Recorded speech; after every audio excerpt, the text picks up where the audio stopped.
था भारत का governor general, है ना।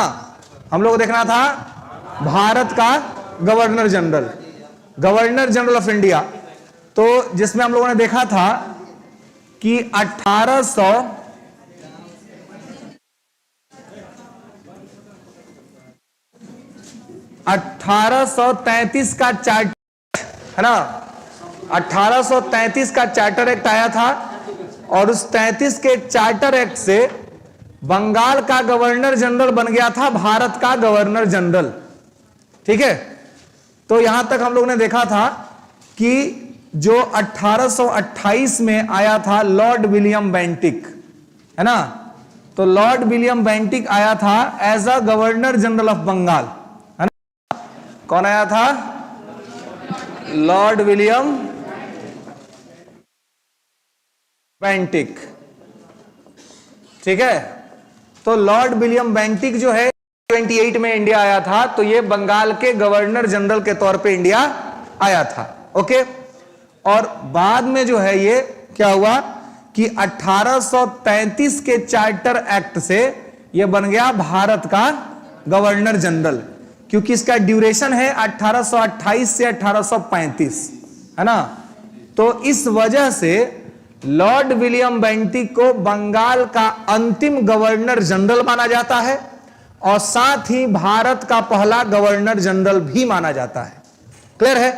तो यहां तक हम लोग बात कर लिए थे। लास्ट हम लोगों ने देखा था मैटकॉफ के बारे में, है ना, चार्ल्स मैटकॉफ के बारे में, जिसमें हमने देखा था लॉर्ड ए का एक विलियम मेट, है ना।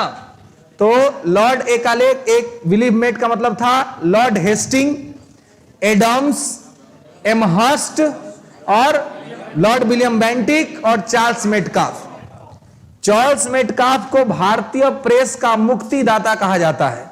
किसने भारतीय प्रेस को मुक्ति प्रदान कर दी थी?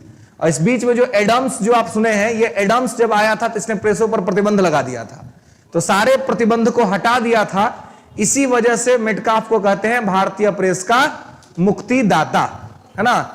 उसने क्या कर दिया था? भारतीय प्रेस को मुक्त कर दिया था। ओके, तो लॉर्ड विलियम बेंटिक जो है ये हम लोगों को यहां पर देखना था, देख लिए थे। चार्ल्स मेटकाफ तक देख लिए थे, यानी कि 36 तक देख लिए थे, 1836 तक। 1757 से हम पहुंच गए थे 1836 तक। तो एक बार हम लोग थोड़ा क्विक रिवीजन कर लेते हैं, है ना, और फिर इसके बाद आगे बढ़ते हैं। बंगाल का पहला गवर्नर कौन था जी? रॉबर्ट क्लाइव, है ना, यह बंगाल का पहला गवर्नर था। रॉबर्ट क्लाइव के बाद कौन आया था? हॉलवेल। हॉलवेल क्या था? तो अस्थाई था, है ना। इसने एक घटना का चर्चा किया था, काल कोठरी की घटना। हॉलवेल के बाद कौन आया था? वेंसीटाट आया था, है ना। उसके बाद कौन आया था? वार्डलिस्ट। इसके बाद कौन आया था? कर्टियर। इसके बाद वारेन हेस्टिंग। तो यही वारेन हेस्टिंग क्या बन गया? बंगाल का पहला गवर्नर जनरल और बंगाल का अंतिम गवर्नर, है ना। जो वारेन हेस्टिंग है, Warren Hasting was the first governor of Bengal. वो बंगाल का अंतिम गवर्नर था और बंगाल का पहला गवर्नर जनरल था। ठीक है, और ये गवर्नर जनरल किस एक्ट से बना था? 1773 के रेगुलेटिंग एक्ट से, है ना। उसके बाद आप देखते हैं वॉरेन हेस्टिंग। वॉरेन हेस्टिंग के बाद कौन आया था?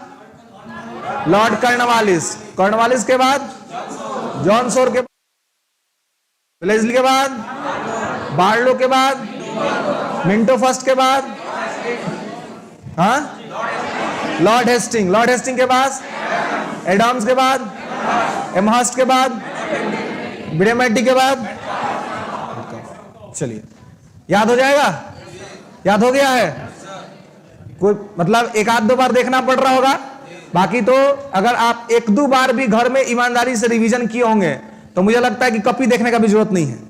अगर आप ईमानदारी से रिवीजन किए होंगे तो बाकी यहीं पढ़ा और फिर यहीं आके खोला तो फिर ऐसे में तो याद नहीं हुआ होगा, है ना।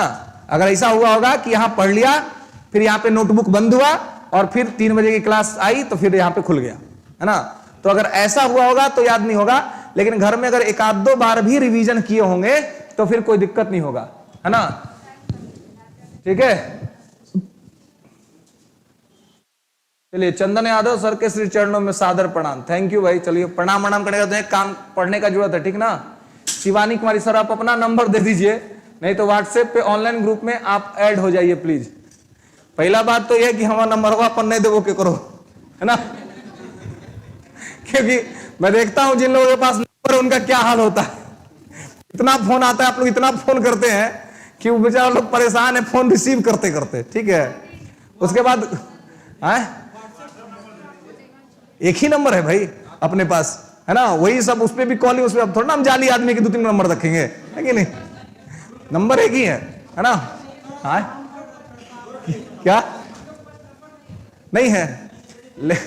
लेकिन आप लोगों के ग्रुप में तो मैं हूं, ठीक है?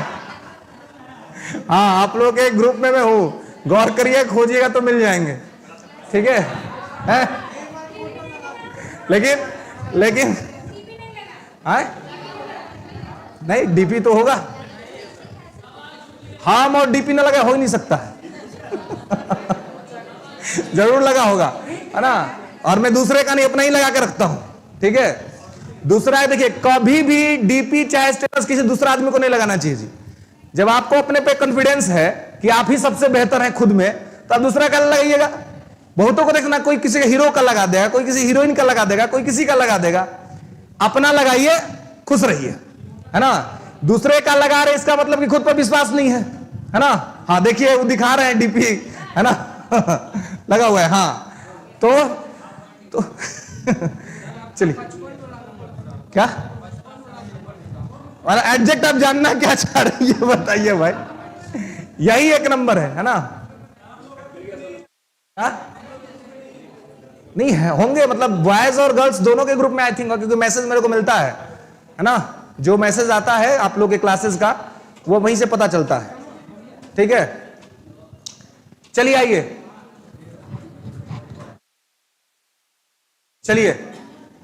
आइए, तो ये देखिए, तो 1757 से 1836, है ना? यहां तक क्लियर है? अब 1836 से हम लोग आगे बढ़ते हैं, है ना? और यहां से जो 36 तक में जो सब आया था, आप देखिए, तो 1836 जो है चार्ल्स मेटकाफ का समय ना। अब इसके बाद, अब देखिए, आप हेडिंग बना लिए ना, भारत का गवर्नर जनरल। तो देखिए, भारत का गवर्नर जनरल, तो भारत का गवर्नर जनरल 1833 से लेकर के 1857 के बीच में जो भी आएगा वो सब क्या होंगे? भारत के गवर्नर जनरल होंगे। ओके, क्लियर है? 33 से, क्योंकि 33 में आ गया था चार्टर एक्ट, और चार्टर एक्ट में ही कहा गया कि बंगाल का गवर्नर जनरल बनता है भारत का गवर्नर जनरल, ठीक है? इस वजह से 1833 से लेकर के 1857 तक के बीच में जो आया, सब लोग आया भारत का गवर्नर जनरल। ओके, तो अब देखिए कि क्या ब्रिटेन के पार्लियामेंट में बनता था सारा चार्टर एक्ट, है ना? सारा ब्रिटेन का के पार्लियामेंट में बनता था और आकर के इंडिया में इंफोर्स होता था, ठीक है? हाँ, चलिए, तो भारत का गवर्नर जनरल में मैंने कल लिखा दिया था कि लॉर्ड विलियम बेंटिक भारत के पहले गवर्नर जनरल थे, ठीक है? और वो बंगाल के आखिरी गवर्नर जनरल थे। यहां तक सब लोग लिख लिए थे? बंगाल के आखिरी गवर्नर जनरल और भारत के पहले गवर्नर जनरल। हाँ जी, चार्टर मतलब आदेश होता है, आदेश, ऑर्डर, है ना? तो जो वहां से चार्टर जिसमें लिखा रहा है, तो उसका मतलब हुआ कि आदेश पत्र आता था ब्रिटेन से, है ना? और उसको आगे बढ़ाया जाता था, ठीक है? चलिए, तो अब देखिए, हम लोग आगे देखते हैं इसके Lord William Bentinck, Charles Metcalfe के बाद तो कौन आया था? लिखेंगे ऑकलैंड, ठीक है? ऑकलैंड ले गलवा। जिस बात का डर था, जल्दी ठीक करो इसको। एलन बरो आए क्या नहीं होगा? गर्मी आज नहीं रहेगा।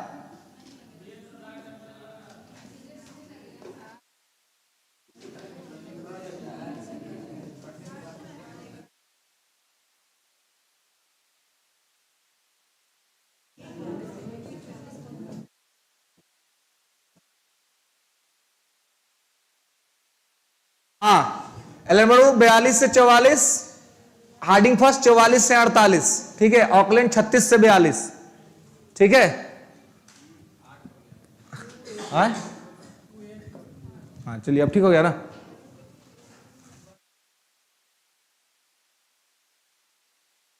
सुमित सागर पूछ रहे हैं पॉलिटी का क्लास कब से होगा? वो कहिए खत्म हो गए लो पॉलिटी हो। पॉलिटी खत्म हो गए लो इवनिंग में, अब सुबह में चल रहा है, ठीक है। सर प्लीज नंबर दे दीजिए, डाउट किससे पूछे आके पूछ लीजिए ऑफिस में। हाँ यहां पर ऑकलैंड, एलेनबरो और हार्डिंग फर्स्ट, ठीक है। टाइमिंग देख रहे हैं, सबका लिखा हुआ है 36 से 42, 42 से 44 और 44 से 48, ठीक है।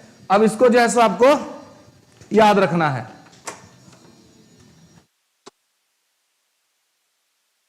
ना, इसको आपको याद रखना है। अब देखिए क्या है कि ऑकलैंड, एलेनबरो और हार्डिंग फर्स्ट, है ना, बहुत आसान है इसको याद करना, ठीक है।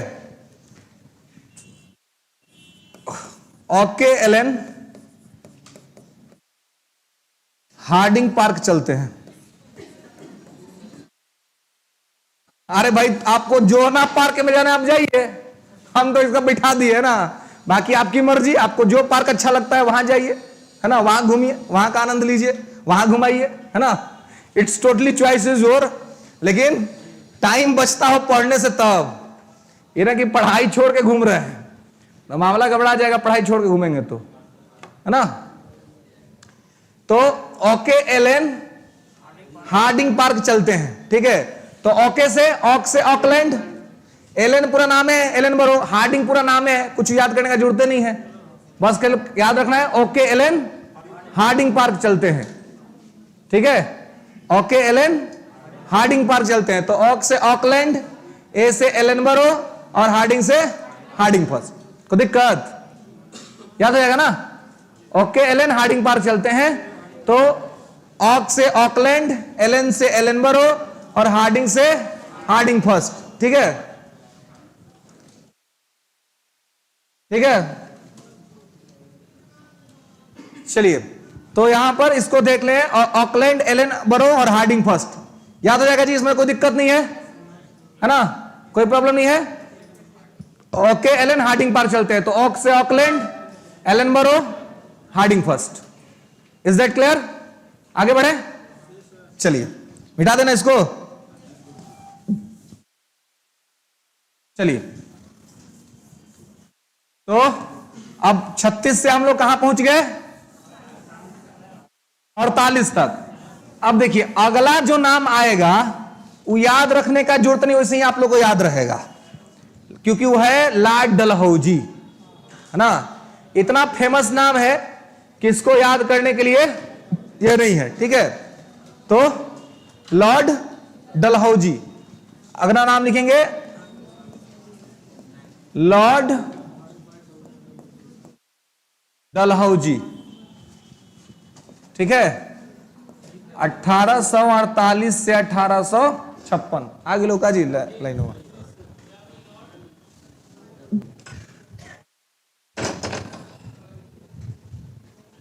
ठीक है।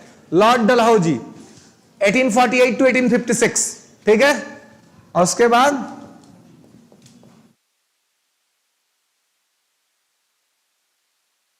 लॉर्ड कैनिंग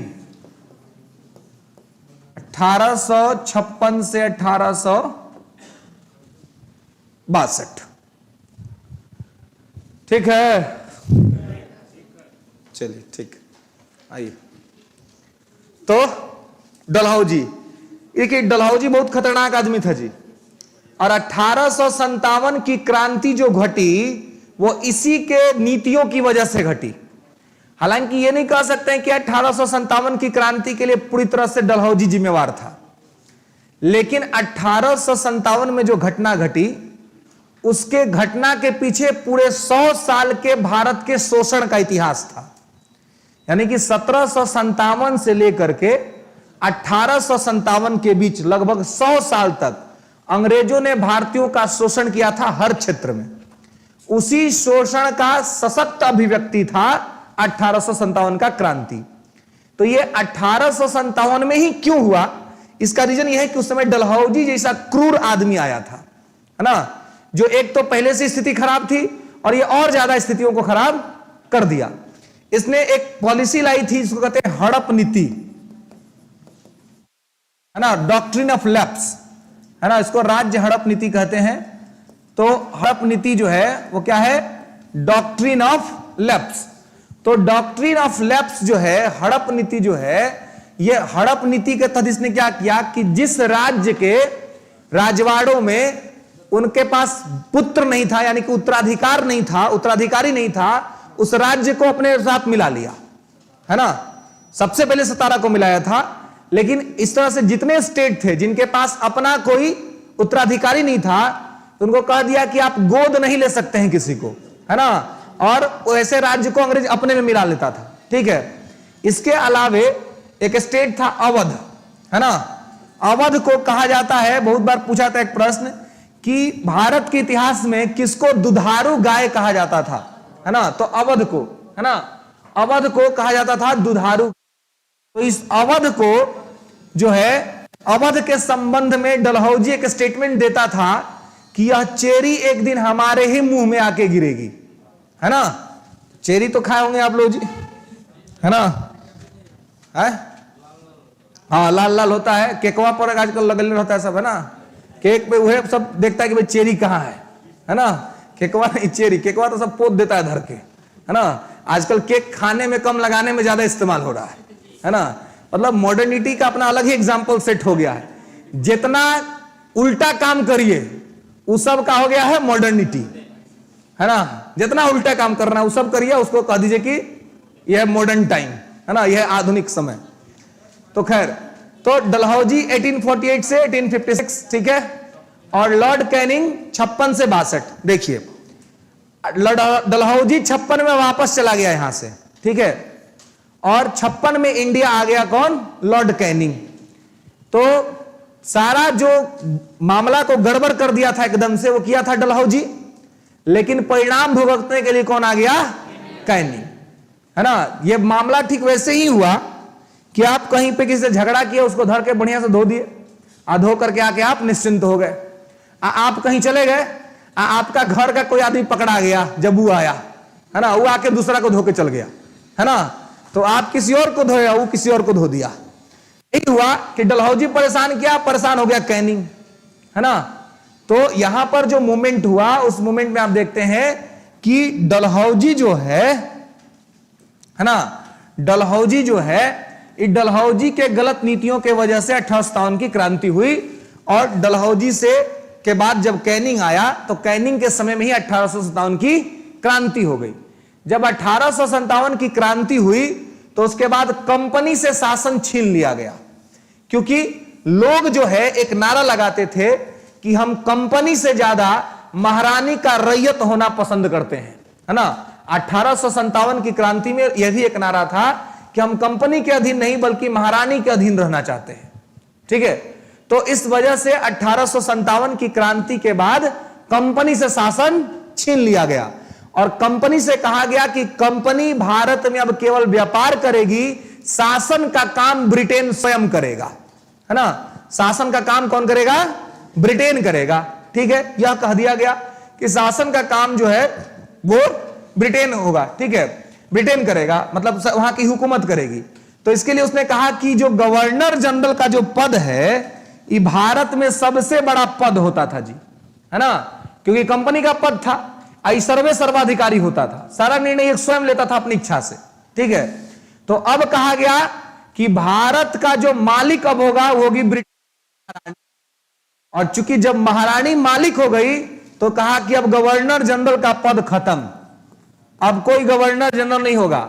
अब जो इंडिया में होगा वो महारानी का प्रतिनिधि होगा, महारानी का रिप्रेजेंटेटिव होगा, और महारानी के रिप्रेजेंटेटिव को कहा गया वायसराय। ठीक है, तो वायसराय कहा गया कि वायसराय होगा इंडिया में, और वहां पर भी एक पद, ब्रिटेन में भी एक पद बना दिया गया, भारत सचिव का पद, इंडियन सेक्रेटरी का पोस्ट बना दिया गया कि ब्रिटेन में रहेगा भारत सचिव। अब ब्रिटेन में जो भारत सचिव होगा वो कौन होगा? तो वो होगा जो वहां का कैबिनेट मिनिस्टर होगा। ब्रिटेन की गवर्नमेंट में जो एक कैबिनेट मिनिस्टर होगा उसी को भारत का विभाग दे दिया जाएगा, और होगा भारत सचिव। तो भारत सचिव ब्रिटेन में रहेगा, अब भारत में रहेगा भारत का वायसराय। ये दोनों मिल करके भारत के बारे में निर्णय लेंगे और सभी सूचनाओं से महारानी को अवगत कराएंगे। क्लियर है? तो 1857 की क्रांति के बाद, है ना, 1857 की क्रांति के बाद गवर्नर जनरल का पद खत्म कर दिया गया। लिख लेंगे कुछ लाइन सब, थोड़ा सा ये सब नाम तो ऐसे ही याद रहेगा आप लोगों को, और अभी इसका लिखवाते ही हैं, लिखवा भी देते हैं कुछ लाइन इसके बारे में। लिखेंगे कि 1857 की क्रांति के पश्चात गवर्नर जनरल का पद समाप्त कर दिया गया। ठीक है, after the revolution of 1857, after the revolution of 1857 governor general post was removed, governor general post was removed. ठीक है,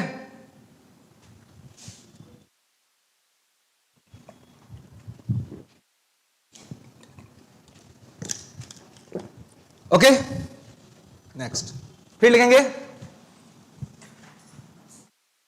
कि 1858 में, अगला पॉइंट लिखेंगे, 1858 में वायसराय नामक नया पद आया। 1858 में वायसराय नामक नया पद आया। New post viceroy, new post viceroy introduce इन 1858। वायसराय, है ना, वायसराय मीनिंग लिख लेंगे रिप्रेजेंटेटिव। वायसराय का मतलब प्रतिनिधि, वायसराय का मतलब प्रतिनिधि। तो किसका प्रतिनिधि? महारानी का प्रतिनिधि, है ना। तो 1857 के क्रांति के बाद गवर्नर जनरल का पोस्ट खत्म, और 1858 में अब नया पोस्ट आ गया वायसराय, है ना, और वायसराय हो गया महारानी का प्रतिनिधि। ठीक है, एक और लिखेंगे कि भारत सचिव नामक नया पद भी, अगला पॉइंट, भारत सचिव, भारत सचिव नामक नया पद स्थापित किया गया ब्रिटेन में। भारत सचिव नामक नया पद स्थापित किया गया ब्रिटेन में।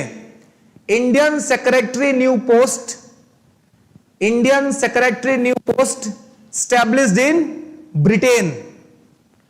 भारत सचिव नामक नया पद ब्रिटेन में स्थापित किया गया। ठीक है, ओके, और लिख लेंगे कि पहला भारत सचिव लॉर्ड स्टैनली था। पहला भारत सचिव लॉर्ड स्टैनली था।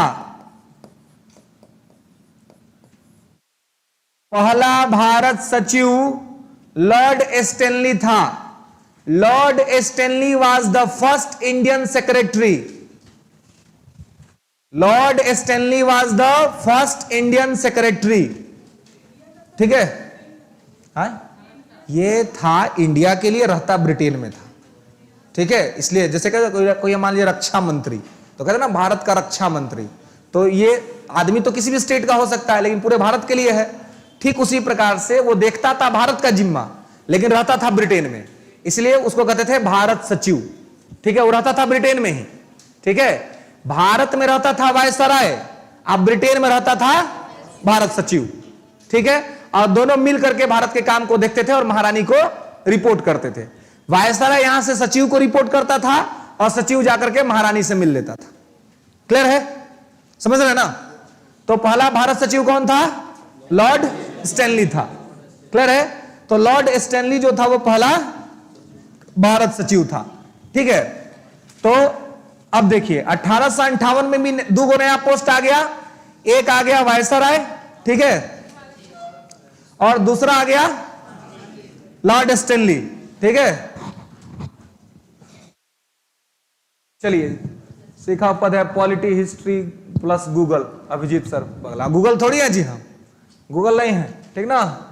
आप लोग भी बन जाइएगा, ठीक है? बस खाली क्या करना है, फैक्टर सबको याद कर लेना है।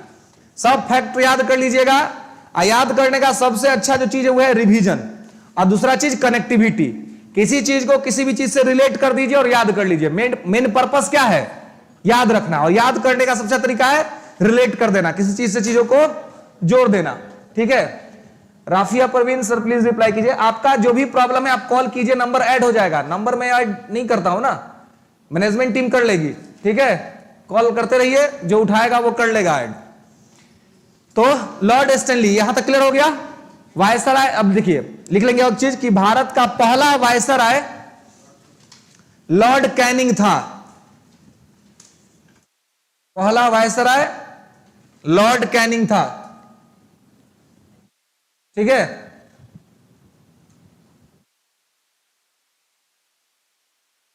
ओके। तो पहला भारत का पहला वायसराय लॉर्ड कैनिंग था। Lord Canning was the first viceroy of India. ठीक है, लॉर्ड कैनिंग भारत का पहला वायसराय था। अब देखिए लॉर्ड कैनिंग का तो डिमोशन हो गया ना जी, आया था गवर्नर जनरल के पोस्ट पर इतना सारा पावर लेकर के। 1857 का क्रांति हो गया, डिमोशन हो गया, अब हो गया वायसराय। मतलब कि अब कोई डिसीजन अपने मन से नहीं ले सकते हैं। भारत सचिव से पूछिए, सचिव महारानी से पूछेगा, बातचीत होगा, उसके बाद आकर के आपको रिपोर्ट मिलेगा, फिर आपको काम करना है ना? तो पहला वायसराय जो था वो कौन हो गया? Lord Canning. ठीक है, अब देखिए, अब चूंकि लॉर्ड कैनिंग के समय में ही गवर्नर जनरल का पोस्ट खत्म हुआ, तो आजादी से पहले जो था, क्यों तो कहां कुछ हो रहा है? मथवा नीचे गोतलो है, है? कुछ चल रहा है क्या नीचे? वहां नहीं चल रहा है ना? हाँ चलिए, तो यहां जो है आपको, तो वायसराय यहां पे देखिए हो गया। अब क्या है कि डलहौजी जो था 56 में चला गया, 56 में गया तो कैनिंग आया। कैनिंग आया तो गवर्नर जनरल के पोस्ट पर था। 1857 की क्रांति हो रही थी था, 1858 के घोषणा पत्र में उसको वायसराय बनाया गया। और अब स्वतंत्र नहीं हो गया तब तक वायसराय का पद ही बना रहा। तो यदि आपसे पूछा जाए कि आजादी से पूर्व भारत का अंतिम गवर्नर जनरल कौन था, तो लॉर्ड कैनिंग था। ठीक है, आजादी से पूर्व, है ना? ध्यान रखना है, क्योंकि अब जब हम आजाद हो गए तो फिर सुप्रीम पावर इंडिया के पास आया, तो उसके बाद फिर गवर्नर जनरल का पोस्ट आ गया। 1947 में जब हम स्वतंत्र हो गए तो फिर गवर्नर जनरल का पोस्ट आ गया, है ना? लेकिन 47 तक जो था वो वायसराय का पोस्ट था, जब तक कि हम आजाद नहीं हो गए थे। तो आजादी से पूर्व भारत का अंतिम गवर्नर जनरल लॉर्ड कैनिंग था। ये भी लिख लीजिए नोट करके, आजादी से पूर्व। पल्लवी यादव सर, भारत का अंतिम गवर्नर जनरल कौन था? ये भी सब बता देते हैं, क्लियर हो जाएगा। हाँ, आजादी से बिफोर इंडिपेंडेंट, आजादी से पूर्व भारत का अंतिम गवर्नर जनरल लॉर्ड कैनिंग था। ठीक है, क्योंकि पोस्ट खत्म हो गया वहां पर, है ना? Lord Canning was the last governor general of India before independent. ठीक है, ठीक है, ओके। तो लॉर्ड कैनिंग जो था वो भारत का स्वतंत्रता से पूर्व अंतिम गवर्नर जनरल था। ओके, बाकी स्वतंत्रता तक पहुंचते हैं तो आगे वहां पर सब लिखाएंगे कि स्वतंत्रता के समय में क्या स्थिति थी। ठीक है, ओके। तो यहां तक में कोई दिक्कत, कोई कंफ्यूजन? यहां तक क्लियर है ना जी?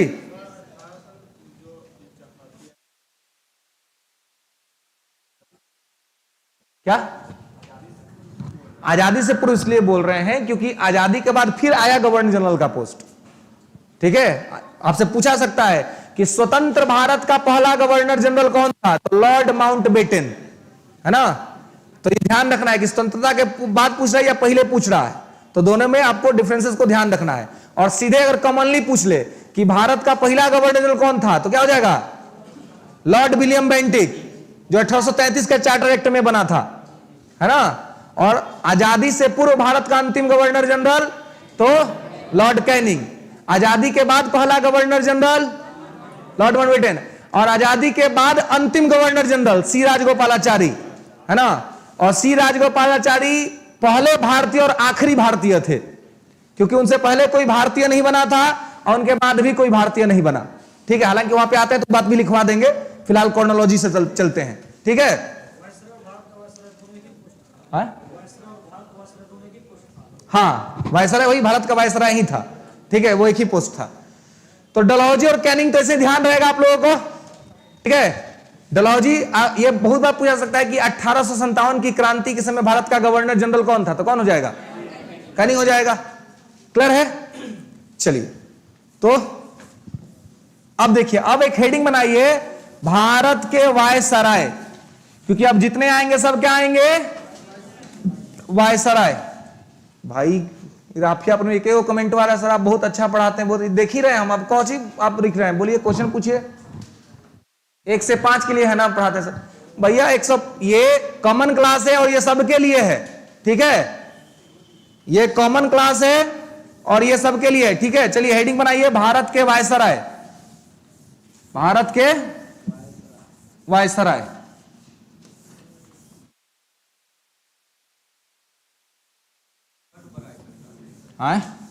ऑनलाइन वाला बहुत बड़ाई करता है, ऑफलाइन वाला सब नहीं करता है। हम बड़ाई कर रहे हैं, ऑफलाइन वाला सब तो समझता है कि सामने ही है तो कौची बड़ाई करना है कि नहीं। ये सब बेचारा सब दूर ना है, अपना अपना घरे बैठा है बेचारा, है ना। ये आप लोगों के प्रति पूरा सिंपैथी है जी मेरा। अच्छा, वो चलिए, थैंक यू। अच्छा अच्छा, कौन सा गांव है आपका, कौन सा, सुपौल डिस्ट्रिक्ट। चलिए, मैं एक बार सुपौल गया था बहुत पहले, अपने बचपन के टाइम में, नेपाल के बॉर्डर पड़ता है ना वहां पर। हाँ, उस समय बारात जाने का बहुत शौक करता था, एक आदमी का बारात गया था सुपौल, हम चल गए थे, है ना। बाद में मालूम चला कि पता नहीं इंडिया छोड़ के आ गए का, इतना डिस्टेंस पड़ा था, मतलब जाते जाते जाते जाते पता नहीं कहां पहुंच, है ना। हाँ, बहुत मतलब थोड़ा सा, अब तो टाइम का भी ये है दिक्कत है ना, तो आदमी बहुत जगह जा नहीं पाता है। बट लेकिन उस समय, मैं बचपन की बात बता रहा हूं, उस समय मैं सुपौल गया था, है ना। और बहुत सारा जो है वो मतलब स्पेस बहुत ज्यादा है वहां पर, खुला खुला मैदान, पूरा एकदम स्पेस था। और उस, अब नहीं है, अब नहीं है। चलिए आइए, तो आगे देखते हैं। ठीक है, आगे हम लोग देखते हैं भारत के वायसराय, भारत के वायसराय, भारत के वायसराय। अब देखिए, वायसराय हम लोग देखेंगे कब से कब तक, तो 1858 से लेकर के 1947 तक, यानी कि टिल इंडिपेंडेंट, है ना, टिल इंडिपेंडेंट, आजादी तक, यानी कि 15 अगस्त 1947 तक। ठीक है, चलिए सर आप पढ़ाते हैं, अच्छा समझ में आता, चलिए थैंक यू। आप लोग को भी समझ में आता है ना जी, हाँ ठीक है, ना समझ में आता तो वो बोलना है ना, कि नहीं समझ में आया। चलिए आइए, भारत के वायसराय, तो वायसराय कैनिंग तक हो चुका है। चलिए अब आगे बढ़ते हैं, है ना, आगे वाला आने वाला बहुत इंटरेस्टिंग चीज है। ठीक है, चलिए, तो भारत के वायसराय, तो कैनिंग 1862 तक, कैनिंग तक कंप्लीट हो चुका है। ठीक है, अब आइए,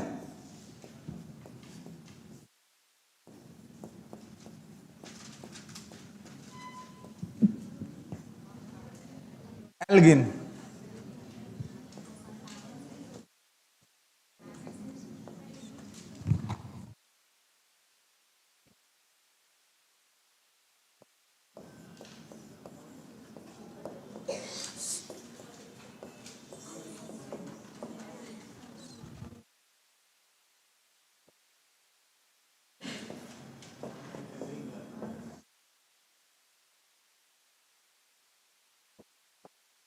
हो गया, लिख लीजिए।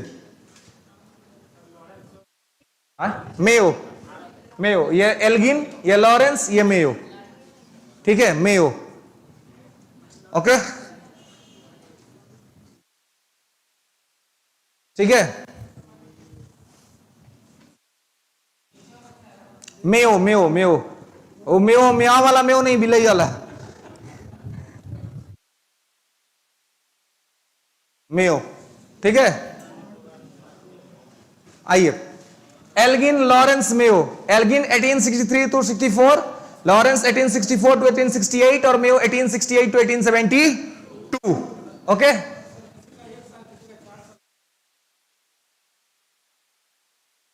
है ना। अब देखिए तो अब देखिए यहां पर एल्गिन लॉरेंस मेयो, है ना। एल्गिन 63 से 64, लॉरेंस 64 से 68 और मेयो 68 से 72, ठीक है। इसको ध्यान रखना है, इसको याद रखना, याद हो जाएगा जी।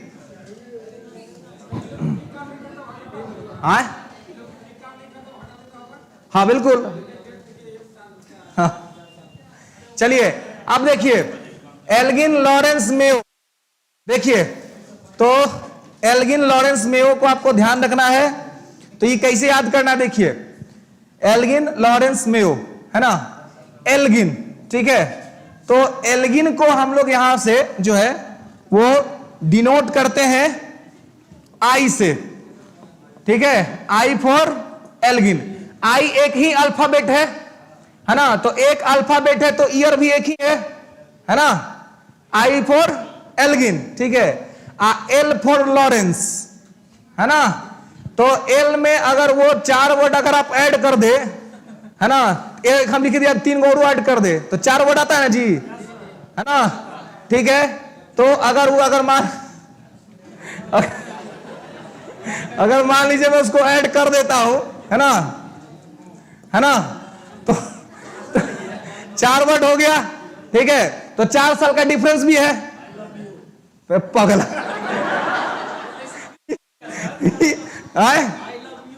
तो यू कहवा ले लो तू,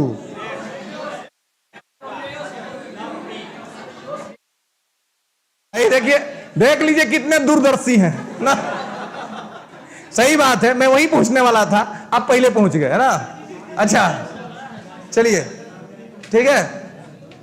तो I for Elgin, L for Lawrence, I U for Mayo, है ना। तो यहां इसको जो डिनोट हम लोग कर देते हैं वो यू से डिनोट कर देते हैं, है ना। तो इसमें भी अगर 3 वर्ड है वाई ओ यू, तो 3 साल का डिफरेंस यहां देख रहे हैं ना। तो वाई ओ यू अगर कर देंगे यहां पर, है ना, तो बेसिकली यहां देखिए, ये देखिए यहां पर 68 लिखा हुआ है, ये 69 है, ठीक है ना, 69 1869 है, ठीक है। हाँ वहां पे ठीक है, ये 1863 से 64, 64 से 68, ठीक है। क्या क्या, हाँ ये जो है ये यूज होगा आपके यहां पर, क्या क्या क्या, एक मिनट, हाँ हाँ हाँ हाँ हाँ। तो डायरेक्ट कैसे याद कर लीजिएगा, अगर डायरेक्ट आपसे याद करें, जब तक आपको ट्रिक्स कनेक्टिविटी ना हो तो सारा फैक्ट डायरेक्ट याद कर लेते हैं आप, नहीं ना, बाद में अपने याद आ जाएगा। लेकिन ये सब नाम है, ये कोई घटनाक्रम नहीं है, ठीक है ना। उतना आसानी से नहीं आता, इतना आसानी से आता तो सब लोग याद करके बैठल रहता, ठीक है ना। सब लोग जो है ना, क्योंकि सारे किताब में लिस्ट मिले हुए हैं, ठीक है, सारे किताब के अंदर लिस्ट है, और हम लोग को ऐसे ही याद किए हैं, है ना। दिल्ली में इसे याद कराया गया हम लोगों को, ठीक है, और तबे जाके याद हुआ, ऐसे याद नहीं होता है। तो ऐसे कै को याद किए हैं आप, ऐसे में कै को याद होगा, अभी सब याद हुआ है कि नहीं हुआ है जी, बताइए सब लोग बोलिए तो। और अगर हम खाली सिरे से नाम लिखवा देते तो कितना लोग याद कर लेता है, खाली सिरे से नाम लिखवा देते तो रामचरितमानस हो जाता। घर में तो किताब है आपके, आप चाहिए तो याद कर लीजिए, है हाँ।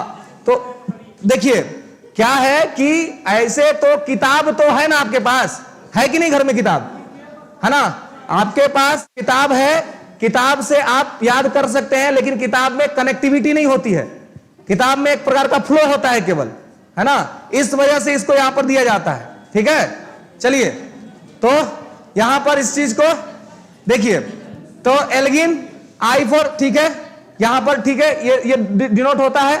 ओके, 64 से 68 में लॉरेंस और मेयो 1869 से 72 में यू। ठीक है, वाई और यू यहां पर ऐड करेंगे तो 3 इयर्स यहां पर दिख जाएगा, 1 साल का डिफरेंस, यहां पे एक ही अल्फाबेट है ना, इसलिए ये यहां पर दिखेगा। ठीक है, और ये यहां पर 4 साल का गैप है तो 4 अल्फाबेट है, और 3 का है तो 3 अल्फाबेट है। ठीक है, देखिए मेन चीज है किसी भी चीज को याद करना, कोई चीज बहुत इंपॉर्टेंट होता है ना, तो किसी भी तरीके से उसको याद करना इंपॉर्टेंट है सफलता के लिए, है ना।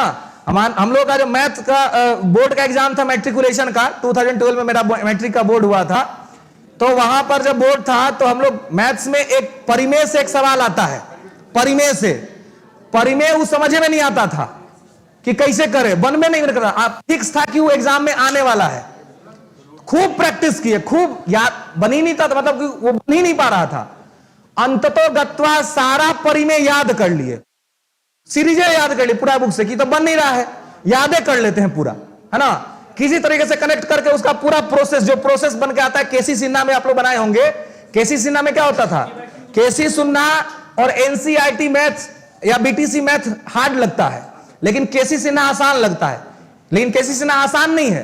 केसी सिन्हा आसान लगने का रीजन ये है कि केसी सिन्हा जो है ना, एक ही प्रकार के फॉर्मूला से 10-12 को क्वेश्चन बनवा देते हैं, बस क्वेश्चन बनाते बनाते फॉर्मूला याद हो जाता है ना।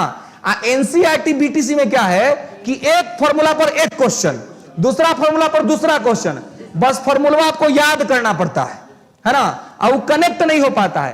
केसी सिन्हा स्टूडेंट फ्रेंड पब्लिकेशन की जो किताब है, या भारती भवन की जो किताब, दास गुप्ता की जो मैथ की किताब आती है, उसमें क्या है, यही बात है ना, कि वो एक ही से वो प्रैक्टिस करवा देते हैं। अंततोगत्वा हम लोगों ने क्या किया, सब याद कर लिया, और हुआ ये कि 10-12 को याद करके उसमें 2 को पूछा, डायरेक्ट लड़ गया, और जैसे दिमाग में था उसे जाके छाप के आ गए, नंबर भी आ गया अच्छा खासा, कोई दिक्कत नहीं हुई। तो कहने का मतलब यह होता है कि जो चीज आपके लिए इंपॉर्टेंट है, सिग्निफिकेंस है, वो आपको जो है सो प्रॉपर तौर पे याद करना है। ठीक है, और उसको ठीक तरीके से आपको लेकर के आगे बढ़ना है। ठीक है, और किसी भी तरीके से याद करना है, चाहे कुछ ही तरीके से हो, आपको याद कर लेना है। एक बार याद हो गया तो फिर मामला जो है सो फिट बैठ जाता है, फिर भूलने की बात कोई जो है सो नहीं रहती है। और मैं दावा करता हूं कि ये वाला जो तरीका है ना, जीवन में कहियो नहीं भूलिएगा। अब बाकी कितना पढ़ लीजिए, भूलिएगा, इसका पूरा गारंटी है, इसका पूरा गारंटी है। और मेरा काम है आपको याद करवा देना, है ना। किताब पढ़ने के लिए तो घर में पढ़िए किताब, why are you coming here, है ना। अगर किताब पर है तो किताब घर में पढ़ लीजिए, बात ही खत्म हो जाएगा। चलिए आइए, तो एल्गिन लॉरेंस मेयो, ये देखिए, ये वही मेयो है जिसके समय में पहली बार भारत में जनगणना हुआ, है ना। भारत में पहली बार जनगणना जो हुआ वो इसी समय में हुआ था। ठीक है, तो यहां पर आपको ध्यान रखना है कि पहली बार कहां हुआ था, तो मेयो के समय पहली बार भारत में जनगणना हुआ था। ठीक है, क्या क्या अपने ड्यूरेशन के टाइम इनकी डेथ हुई थी, लेकिन इसके लिए बेसिकली इसको जो पूछा जाता है कि जनगणना पहली बार भारत में किसके समय में स्टार्ट हुआ था, तो इसके समय में। लेकिन नियमित तौर पर प्रत्येक 10 साल पर जो शुरू हुआ वो रिपन के टाइम से शुरू हुआ, 1881 से, है ना।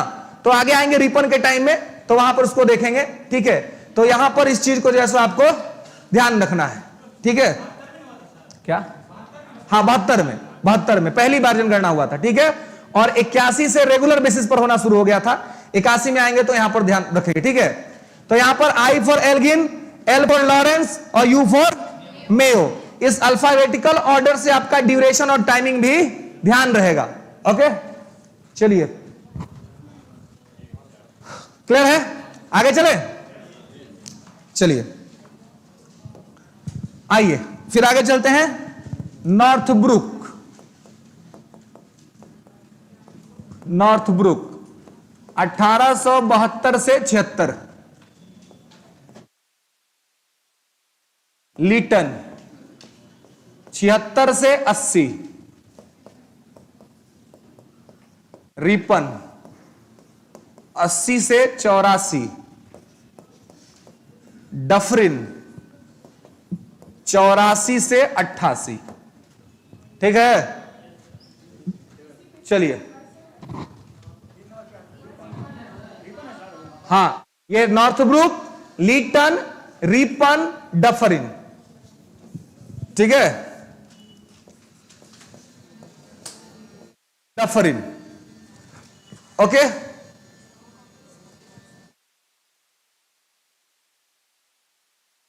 Okay, okay. चलिए, Northbrook, Lytton, Ripon, Dufferin. Okay, ये भी बहुत आसान है याद करना, है ना। आज सबसे बाद इसका टाइमिंग भी ध्यान से याद हो जाएगा। 4-4 साल का डिफरेंस है ना। सब देखिए 4-4 साल का अंतर है सब में, है ना। तो सब में आप देख लीजिए ये 4 4 4 और 4। ठीक है, क्या? हाँ, लॉर्ड इन लोगों में लगता था, लेकिन लगाना कोई कंपलसरी नहीं है ना। लॉर्ड लगता था क्योंकि लोग अपने आप को मालिक कहता था सब, है ना, कि मालिक है हम लोग, भारत गुलाम देश है, तो सब अपने नाम के साथ लॉर्ड लगाता था। हाँ, सबके साथ लॉर्ड लगता था क्योंकि लोग अपना लॉर्ड लगाता था कि भाई हम लोग भारत के क्या है, मालिक हैं, है ना, और भारत जो है वो क्या है, हमारा गुलाम है, तो इसलिए लोग लॉर्ड लगाता था। ठीक है, आइए। नॉर्थ ब्रुक, ब्रुक है भाई, ठीक है, Brook, Northbrook, Lytton, Ripon, Dufferin. ठीक है, ठीक है। अब देखिए, Northbrook, Lytton, Ripon, Dufferin कैसे याद रखना है जी? मजेदार है, ऐसा ही याद रखना है, जीवन भर याद रखना है। हिम्मत है तो भूल के दिखाओ, है ना। कोई कह रहा है कि भूल जेबो तो ओकरा ऐसा पापी फिर कोई नहीं होतो, है ना, कि भूल जाएंगे पगला, भूल कैसे तो, है ना। नॉर्थ में लिटाया, रिपनवा आया, आज डफली बजाया। अब बताइए तो इसके बाद कोई भूलेगा जी? हाँ, इसके बाद कोई भूलेगा? नॉर्थ में लिटाया, रिपनवा आया, डफली बजाया। ठीक है, तो नॉर्थ से नॉर्थ ब्रुक, लिटाया से लीटन, रिपनवा आया रिपन, डफली बजाया Dufferin. Is that clear? Clear है ना? ठीक है,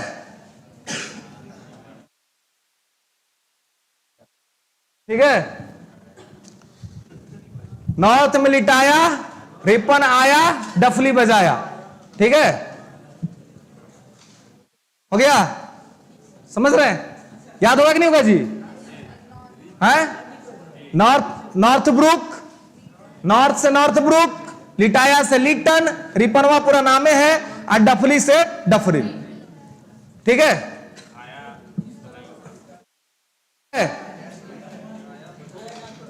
नॉर्थ में लिटाया, रिपन आया, डफली बजाया। ठीक है, क्लियर है? याद हो जाएगा, है ना। तो हम लोग कहां पहुंच गए? 88 से 72 से 88 तक। ठीक है, इसलिए कि नॉर्थ ब्रुक, लीटन, लीटन बड़ा इंपॉर्टेंट आदमी है। लीटन के समय में इंडिया में आया था वर्नाकुलर प्रेस एक्ट, है ना। Vernacular press act, vernacular press act को कहते हैं गला घोटू अधिनियम, जिससे सभी प्रेसों को, जो देसी भाषा के पत्र पत्रिकाएं थी, उनको बंद कर देने के लिए आया था, है ना, वर्नाकुलर प्रेस एक्ट। और उसी वर्नाकुलर प्रेस एक्ट आया था 72 में, और रद्द हो गया 82 में। तो रद्द हुआ रिपन के समय में, आया था लीटन के समय में, रद्द हुआ रिपन के समय में। अब पूछा जाता है कांग्रेस की स्थापना कब हुई थी? तो कब हुई थी? 85 में। तो 85 में कौन है? डफरिन। तो डफरिन के समय में। याद करने का यही फायदा है कि कोई घटना अगर आपसे पूछेगा तो घटना तुरंत दिमाग में रिलेट हो जाएगा कि इस समय भारत का वायसराय कौन था और नहीं था। क्लियर है? समझ रहे हैं? चलिए, ओके, क्लियर है? चलिए सर, आप बहुत पैशनेट हैं। पैशनेट माने क्या होता है जी? जज्बा वाला। हाँ,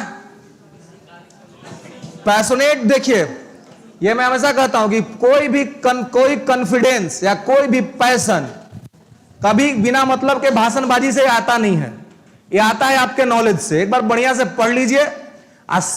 मनुष्य का सबसे बड़ा श्रृंगार या किसी का भी, वो चाहे लड़का हो चाहे लड़की हो, उसका सबसे बड़ा श्रृंगार है उसका पढ़ाई, सबसे बड़ा श्रृंगार। एक बार खाली बढ़िया से पढ़ लेना है, एक बार अपने अंदर में योग्यता ला लेनी है, और एक बार जब वो श्रृंगार आ जाएगा ना, फिर दुनिया का सारा श्रृंगार उसके सामने फीका है। हाँ जी, क्या क्या? हाँ, इससे जो है ये पूरा जब मामला है तो आपसे ये पूछा सकता है कि जब कांग्रेस की स्थापना हुई थी तो भारत का वायसराय कौन था उस समय? ठीक है, तो अब कांग्रेस की स्थापना, अब आपको पता है कि कांग्रेस स्थापना कब हुआ था? तो 1885 में हुआ था। तो आपको पता है कि अब लिस्ट पूरा याद है, तो अब तुरंत दिमाग को खंगालिएगा कि भाई लिस्ट में 85 में कौन था? तो 84 से 88 आपको याद आएगा कि डफरिन था, है ना। फिर अगर आप समझाए कि वर्नाकुलर प्रेस एक्ट जो है वो किसके समय में समाप्त हुआ था? तो 1882 में अगर समाप्त हुआ था, ये आपको पता है घटनाक्रम। तो किसके समय में? तो आप देखेंगे भाई 82 में इंडिया में कौन था? तो आप देखेंगे 80 से 84 के बीच में रिपन था। वर्नाकुलर प्रेस एक्ट किसके समय में आया था? तो कब आया था? 78 में आया था। तो 78 में कौन रहा होगा भाई? तो देख लीजिए कौन रहा होगा। समझ में आया बात? क्या क्या क्या? हाँ, क्या? कल के क्लास में आप नहीं थे, बैठ जाइए। कल के क्लास में नहीं थे आप। कल ही हमने क्या कहा था कि पहले आप पूरा लिस्ट लिखा देता हूं, पूरा लिस्ट लिख लीजिए, उसके बाद सबका स्पेसिफिक जो काम है कि कौन काम किया था किसने, वो सब उसका लिस्ट आपको मिल जाएगा या उस लिखा दिया जाएगा कि क्या है। ठीक है, इसका पूरा का लिस्ट। समझ में बात? और क्या है कि एक बात तो पहले आप लोग ये चीज देखो दिमाग में बिठा लीजिए, एक चीज पहले आप लोग दिमाग में बिठा लीजिए कि कोई भी जो प्रश्न जो है ना, बहुआ नहीं है आप लोग। अब बहुआ एग्जाम नहीं ले रहा, एग्जाम ले रहा है बीपीएससी। तो ये अगर सोचेंगे कि सीधे पढ़ के या सीधे पूछ ले, तो ये किसी एग्जाम में नहीं होता है और आपके एग्जाम में भी नहीं होगा। ये कैसे होगा? तो आपको रिलेटेबल करना पड़ेगा। इसलिए कहते हैं घटना चक्र बनाइए और देखिए कि प्रश्न कैसे पूछ रहा है ना। सीधे तौर पर वो प्रश्न को नहीं, बल्कि प्रश्न को क्या करता है? घुमाता है, ऑप्शन में कंफ्यूज करता है। वो तो बीपीएससी का देखिए नया आदत, चौथा ऑप्शन देता है इनमें से कोई नहीं, इनमें से एक से अधिक। इतना खतरनाक ऑप्शन है कि जिसका थॉट्स और ब्रेन एकदम शार्प नहीं होगा, क्लियर नहीं होगा, उसका गलती होना स्वाभाविक है। हाँ, एक तो कह दिया कि इनमें से कोई नहीं, और दूसरा कह दिया एक से अधिक। इससे ज्यादा वो मतलब आपको तो फंसाता ही, अपने आप को बचा भी लेता है। क्योंकि जब किसी प्रश्न पर विवाद होता है ना, तो आयोग सीधे कह देता है कि देखिए हम क्या लिखे हैं, हम तो लिखे हैं कि इनमें से कोई नहीं, और फिर उसी में लिख दिया कि इनमें से एक से अधिक। तो दोनों में अपने आप को बचा लेता है, अब फंस जाता है इसमें विद्यार्थी। तो इसमें आपको एकदम शार्प रखना पड़ेगा खुद कि जो सिचुएशन या जो प्रश्न आपसे पूछा जा रहा है, उस प्रश्न का क्लियर जो है वो नॉलेज या उसके आसपास की स्थिति आपको पता होना चाहिए। यूपीएससी आईएएस का प्रारंभिक परीक्षा हार्ड क्यों माना जाता है? इसीलिए हार्ड माना जाता है कि उस सब प्रश्न तो एगो रहता है, लेकिन ऑप्शन जो 4 गो रहता है, उस 4 गो ऑप्शन को भी अगर आप नहीं जानते हैं तो पूछा गया एगो क्वेश्चन का सही जवाब नहीं दे पाएंगे।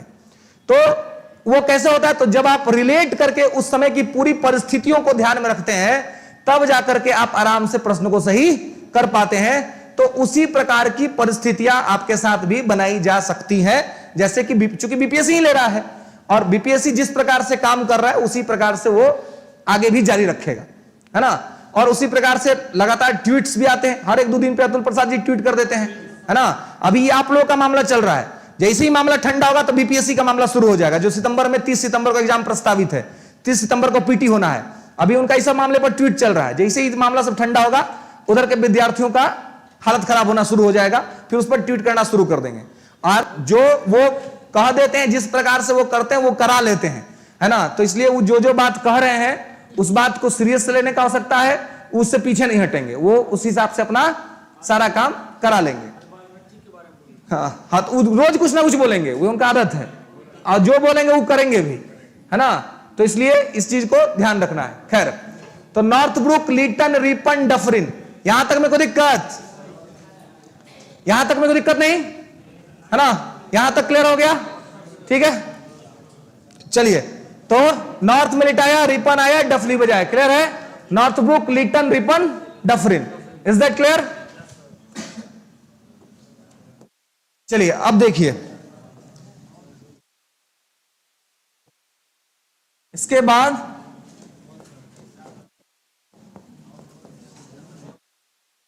लॉर्ड लैंसडाउन।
चलिए, लॉर्ड लैंसडाउन 1888 से 1894, एल्गिन सेकेंड 94 से 99, कर्जन 99 से 1905, मिंटो सेकेंड 1905 से 1910, हार्डिंग सेकेंड 1910 से 1916। नहीं, दूसरा है, दूसरा है ना? ये हार्डिंग भी दूसरा है, एल्गिन भी दूसरा है, ठीक ना? चलिए, हाँ, तो Lord Lansdowne, Elgin second, Curzon, Minto second और हार्डिंग सेकेंड। ठीक है?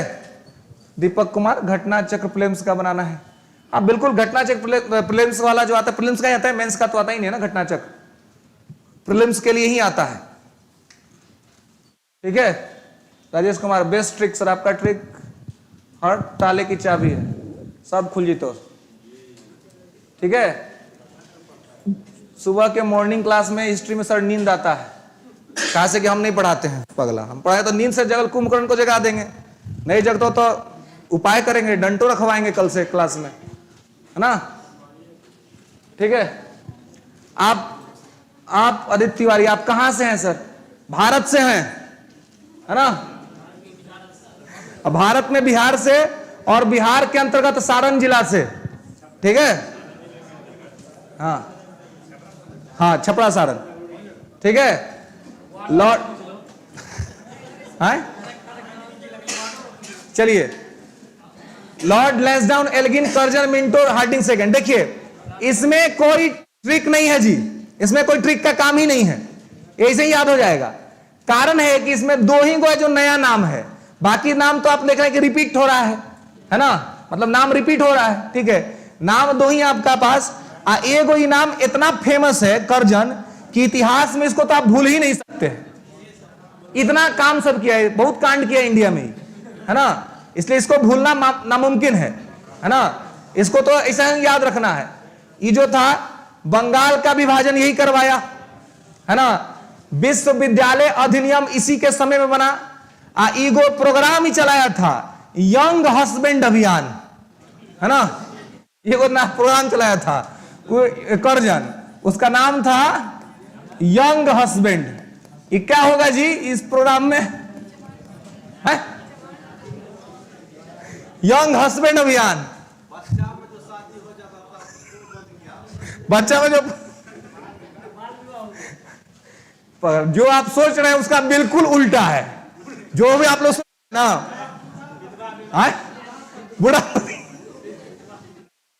बूढ़ापति भी नहीं है।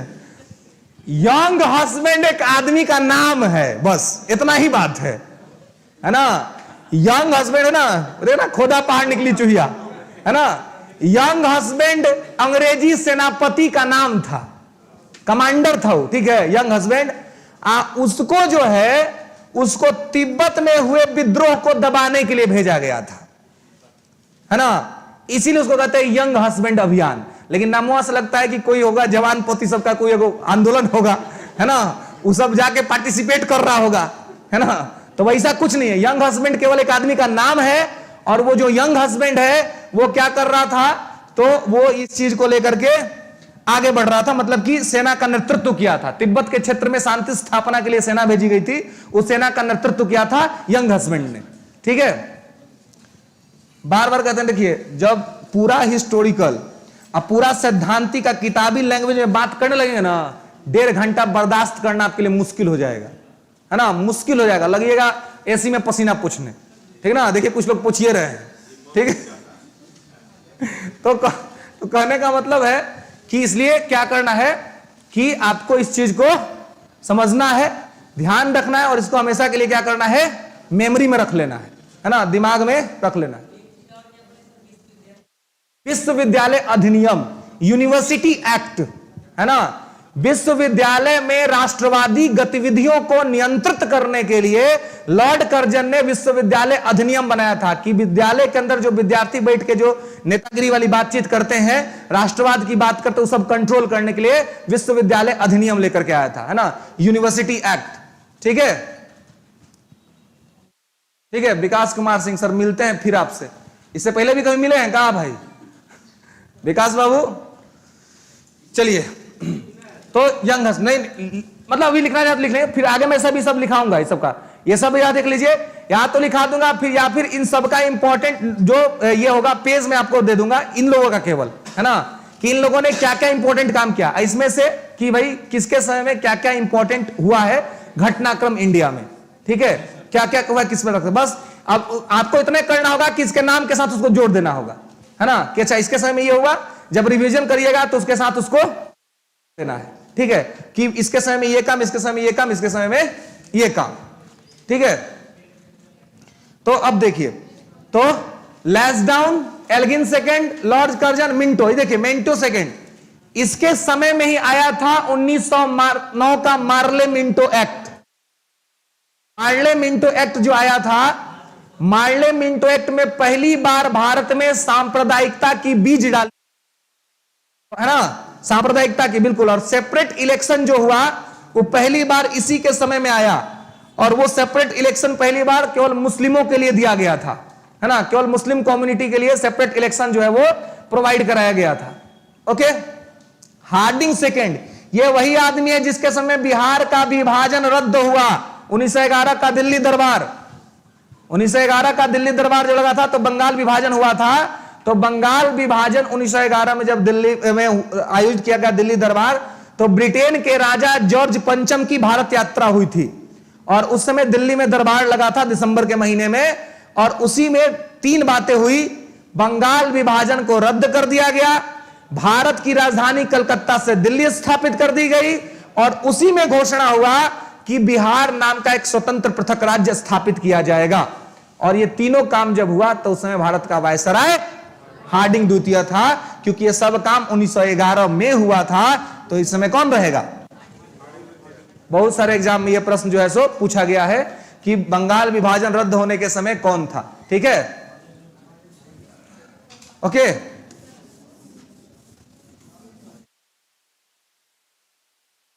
ओके, तो देखिए यहां पर केवल आपको लॉर्ड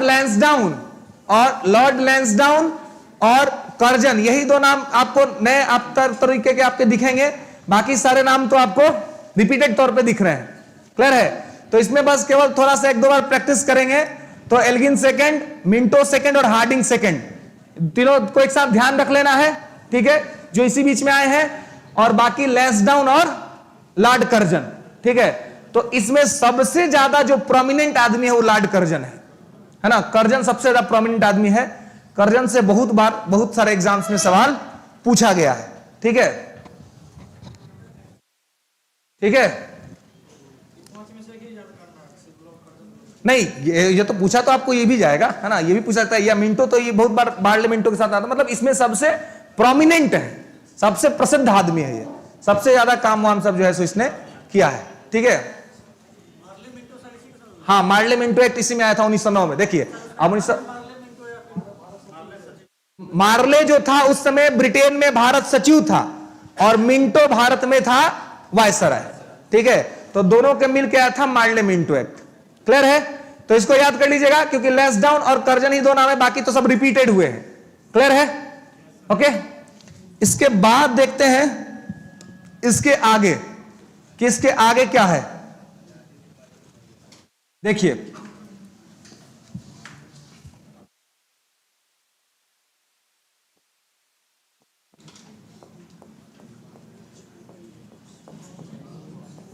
चेम्सफोर्ड,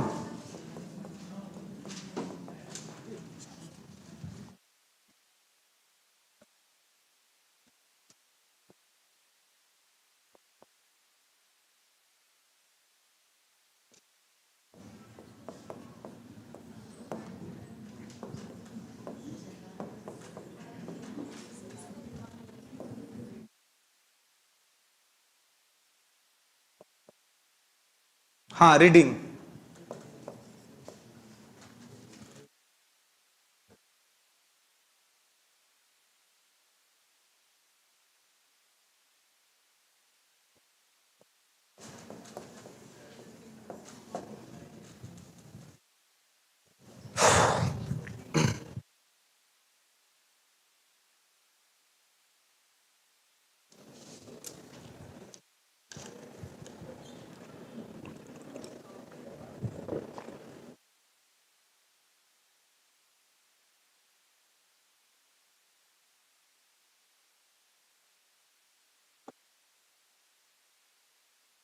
वेलिंगटन, लास्ट है वेलिंगटन।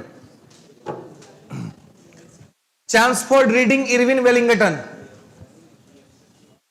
ठीक है, चैम्सफोर्ड, रीडिंग, इरविन, वेलिंगटन।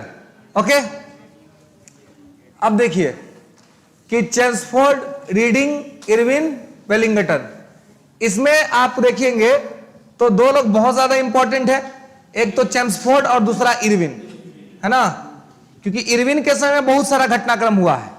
ठीक है, इरविन के समय में ही साइमन कमीशन इंडिया आया था 1928 में, है ना। 3 फरवरी 1928 को साइमन इंडिया आया था और साइमन का गठन हुआ था ब्रिटेन में 8 नवंबर 1927 को। ठीक है, तो हाँ आगे बताएंगे क्या था। साइमन कमीशन था, श्वेत आयोग, व्हाइट्समैन कमीशन उसका नाम था। वो बेसिकली भारत में संवैधानिक सुधारों के लिए आया था, कॉन्स्टिट्यूशनल रिफॉर्म के लिए, कि इंडिया में क्या क्या संवैधानिक सुधार हो सकता है। चैम्सफोर्ड के समय में, जैसे मिंटो के समय में आपने देखा कि मिंटो के समय में क्या आया था, तो मिंटो के समय आया था मार्ले मिंटो एक्ट, वैसे ही चैम्सफोर्ड के समय में आया मॉन्टेग्यू चैम्सफोर्ड एक्ट, है ना।